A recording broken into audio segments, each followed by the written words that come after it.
Data 6 qershor. Ligji për të rirë, kapitulli 10. Në atë kohë Zoti më tha: "Pre 2 pllaka prej gurit të njëllojta me të parat dhe ngjito tek unë në mal. Bëj një ark prej druri. Unë do të shkruaj mbi pllakat fjalët që ishin mbi pllakat e para që ti të coptove dhe ti do t'i vësh në ark. Kështu bëra një ark prej dru akacie dhe preva 2 pllaka prej guri, të njëllojta me të parat. Pastaj u ngjita në mal me 2 pllakat në dorë. Dhe Zoti shkroi mbi pllakat atë që kishte shkruar herën e parë.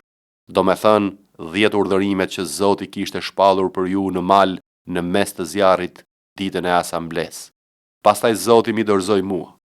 Atëherë u ktheva dhe zbrita nga mali.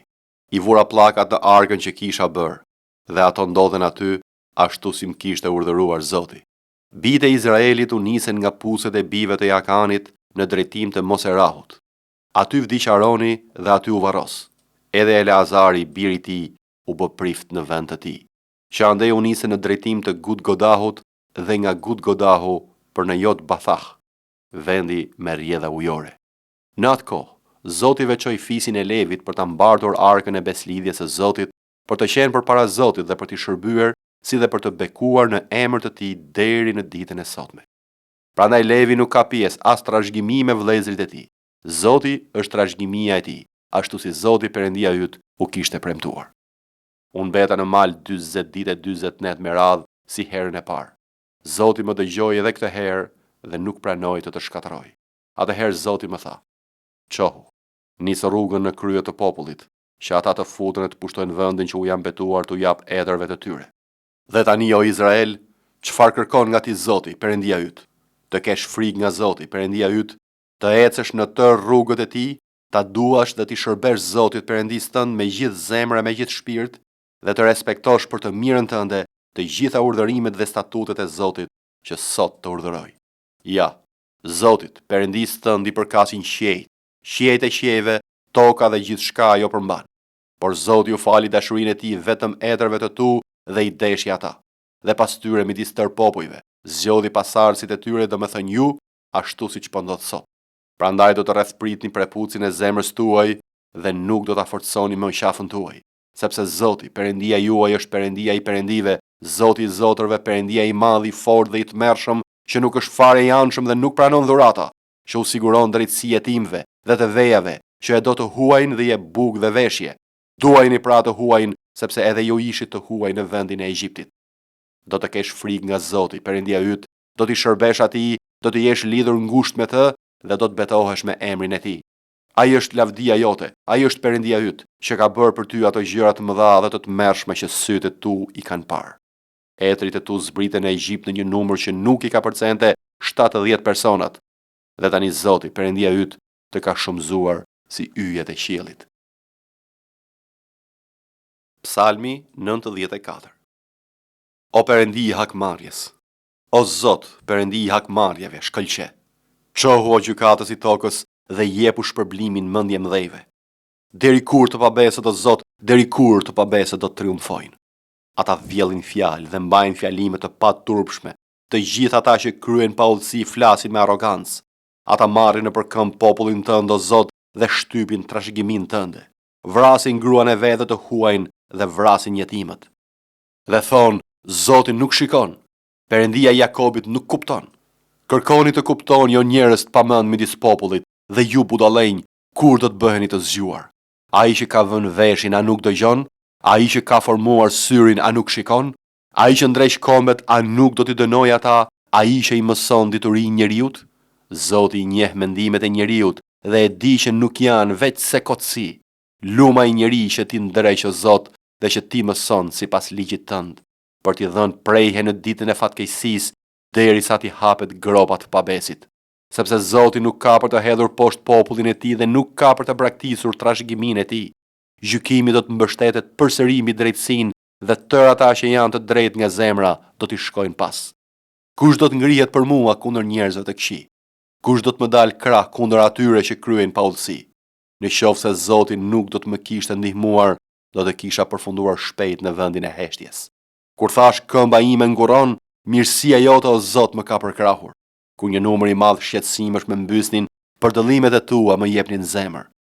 Do të jetë vallë aleati yt, gjykata e padrejtë që thur padrejtësi në emër të ligjit, ata mblidhen tokë kundër të drejtit dhe dënojnë gjakun e pafajshëm. Por Zoti është kështjella ime dhe Perëndia im është kalaja në të cilën gjej stre. Ai do të lëshojë mbi ta ligësinë e tyre dhe do t'i bëjë të vdesin për shkak të paudhësisë së tyre. Zoti, Perëndia ynë do t'i shkatërrojë. Isaia, kapitulli 38. Në atë kohë, Ezekia u sëmur nga një sëmundje vdekjeprurse. Profeti Isaia, biri i Amocit, shkoi tek ai dhe i tha: "Kështu flet Zoti: Rregullo shtëpinë tënde sepse ke për të vdekur dhe jo për të shëruar." Atëherë, Ezekia e ktheu fytyrën nga muri dhe u lut Zotit: "Të lutem shumë, o Zot, kujto si kam ecur para teje me besnikëri, me zemër të pastër, dhe kam bërë atë që është mirë në sytë e tu." Pastaj Ezekia qau me të madhe. Atëherë fjala e Zotit ju drejtua Isaias duke thënë: "Shko dhe i thuaj Ezekias: Kështu thot Zoti, Perëndia i Davidit, ati yt. E dëgjova lutjen tënde. I pash lotët e tu. Ja, do të shtoj 15 vjet ditëve të tua. Do të çliroj ty dhe këtë qytet nga duart e mbretëve të Asirisë dhe do ta mbroj këtë qytet. Kjo është për ty shenja nga ana e Zotit. Zoti do ta çojë në vend fjalën që ka thënë. Ja, unë do të bëj që të sprapset 10 shkallare hija që për efekt të diellit është zgjatur mbi shkallaret e Ashazit. Dhe dielli u zbraps 10 shkallare për shkallareve nga kishte zbritur." I shkruar nga Ezekia, mbreti i Judës, kur ai sëmur dhe u shërua nga sëmundja e tij. Unë thoja: "Në kulmin e ditëve të mia, do të shkoj në portat e Sheolit. Jam privuar nga mbetja e viteve të mia." Thoja: "Nuk do ta shoh më Zotin, po Zotin mbi dheun e të gjallëve, midis banorëve të botës së të vdekurve, nuk do të shoh më asnjë njeri. Banesa ime toksore është shkulur dhe u qua larg meje si një çadër barinjsh. E kam mbështjellur jetën time si një endës. Ai më kputi nga vegja. Nga dita në natë do t'i japësh fund jetës sime. E qetësova veten time deri në mëngjes. Si një luan, ai i thyen tër kockat e mia.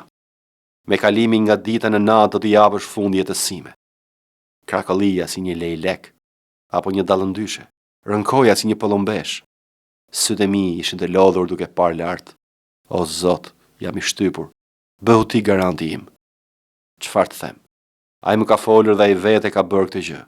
Unë do të eci ngadalë gjatë tërë viteve të mia në hidhërimin e shpirtit tim. O Zot, me këto gjëra ne jetojmë, dhe në të gjitha këto gjëra qëndron jeta e frymës sime. Prandaj më shëro dhe më kthe jetën. Ja është për paqen time që kam provuar hidhërim të madh, por në dashurinë tënde ke çliruar shpirtin tim nga gropa e korruptimit, sepse i ke hedhur prapa krave të tu tëra mëkatet e mia. Sepse Sheoli nuk mund të të lëvdoj, vdekja nuk mund të të kremtoj. Ata që zbresin në grop nuk mund të shpresojnë më në besnikrinë tënde. I gjalli është ai që të lëvdon, siç po bëj unë sot. Ati do të njoftoj bijve besnikrinë tënde. Zoti do të më shpëtoj, dhe ne do të këndojmë kantikët e mi me vegla me tela tërë ditët e jetës sonë në shtëpinë e Zotit. Por Isaia kishte thënë: "Merrni një jaki prej fiq, vendosini mbi ulqer dhe i sëmuri do të shërohet." Ezekia kishte thënë: "Cila është shenja me të cilën do të ngjitem në shtëpinë e Zotit?" Zbulesa, kapitulli 8. Dhe kur hapi vulën e 7, në qiell u bë heshtje, por rreth gjysmore. Dhe i pash të 7 ëngjëj që qëndrojnë përpara Perëndisë, dhe atyre u dhan 7 trumpeta. Dhe erdhi një ëngjëll tjetër, që kishte një temjanicë të artë dhe qëndroi tek altari. Dhe ju dha atij shumë temjan që t'i jap bashkë me lutjet e të gjithë shenjtorëve mbi altarin e artë përpara fronit. Dhe tymi temjanit me lutjet e shenjtorëve u ngrit përpara Perëndisë prej dorës së ëngjëllit. Pastaj ëngjëlli mori temjanicën, e mbushi me zjarr nga altari dhe e hodhi në dhe u bën zëra, bubullima, vetëtima dhe një tërmet. Dhe të 7 ëngjëjt që kishin të 7 trumpetat u bën gati t'i bien trumpetës. Dhe ëngjëlli i parë i ra trumpetës dhe u bë breshër e zjarri përzier me gjak dhe u hodh në dhe 1/3 e pemëve u dojgj dhe çdo bar i njom u dojgj. Dhe ëngjëlli i dytë i ra trumpetës dhe diçka si një mal i madh që digjet nga zjarri u hodh në det dhe 1/3 e detit u bë gjak dhe 1/3 e krijesave të gjalla që ishin në det vdiq dhe 1/3 e anijeve u shkatrua. Dhe ëngjëlli i tretë i ra trumpetës dhe ra prej qiellit një yll i madh që digjej si pishtar dhe ra mbi pjesën e tretë të lumejve dhe mbi burimet e ujrave. Dhe emri i yllit është Pelin, dhe 1/3 e ujrave u bë Pelin, dhe shumë njerëz vdiqën prej ujrave sepse u bën të hidhura. Dhe ëngjëlli i katërt i ra trumpetës dhe u godit 1/3 e diellit dhe 1/3 e hënës dhe 1/3 e yjeve, që të errësohej 1/3 e tyre dhe 1/3 e ditës të mos ndriçoj më, edhe nata gjithashtu. Dhe pash dhe dëgjova një ëngjël që fluturonte në mes të qiellit dhe thoshte me zë të madh: Mirë, mirë, mirë atyre që banojnë mbi dhe, për shkak të zërave të tjerë të trumpetave që 3 ëngjëj do t'i bien.